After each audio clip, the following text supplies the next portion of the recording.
Hello বন্ধুরা, সবাই কেমন আছেন? আজকে চলে আসলাম স্কুলে। আমার মেয়ের ছিল, আজকে দিনটা ছিল তার স্কুল পার্টি।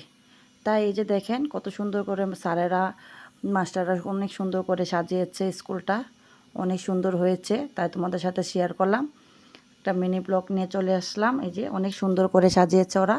তারপর আমরা ক্লাসে চলে আসি বাচ্চাদের নিয়ে। এই যে সব গার্জেনও চলে আসে, অনেক সুন্দর স্কুলটাও সাজিয়েছে, ক্লাসের ভিতরেও অনেক সুন্দরভাবে সাজিয়ে নিয়েছে।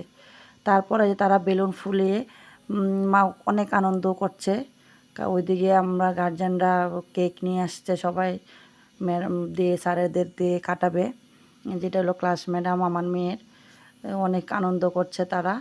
ওদিন ক্লাস পার্টি ছিল আজকে, দিনটা খুব সুন্দর কেটেছে। সব গার্জেনরা আনন্দ করেছে, তারা তো অনেক খুশি বেলুন পেয়ে। এই যে এখানে অনেক আনন্দ ফুর্তি হচ্ছে তাদেরকে নিয়ে। ম্যাডামরা অনেক আনন্দ হয়েছে, তারা আমরা একটু ছবি ভিডিও করে নিলাম সবাই মিলে গার্জেনরা। তারপর চলে আসে বড় স্যার, কেক কেটে তাদেরকে খাওয়িয়ে দিচ্ছে। তারপর ক্লাস ম্যাডামও কেটে খাওয়িয়ে দিচ্ছে বাচ্চাদের। তারা খুব ভালোবাসে বাচ্চাদের। আর আমার সামনে পরীক্ষা, সবাই সবার জন্য আশীর্বাদ বা দোয়া করবেন, সব বাচ্চারাই যে ভালোভাবে পরীক্ষা দিতে পারে সামনে। তারা ছোট হয়ে যেতটুক আগিয়েছে, এটাই তো অনেক কিছু। তারপর ওখানে অনুষ্ঠান আমরা শেষ করে নিচে নেমে আসি। তারপরে বড় স্যারের সাথে একটু ছবি তুলে নিল সবাই মিলে, সব বাচ্চারাই। আজকে আমার ব্লগটা এই পর্যন্তই ছিল। ভালো লাগে সাথে থাকবেন, কমেন্ট করে লাইক করবেন। ধন্যবাদ।